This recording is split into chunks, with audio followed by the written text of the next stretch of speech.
जादुई जंगल में एक प्यारा खरगोश और बोलने वाला तोता रहते थे।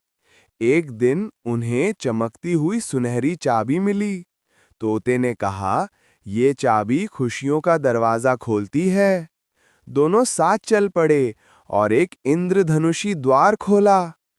अंदर हर पेड़ पर मिठाइयाँ उग रही थीं, नदियाँ दूध से बह रही थीं और तारे जमीन पर चमक रहे थे। खरगोश ने खुशी से कूदते हुए कहा, दोस्ती ही असली जादू है।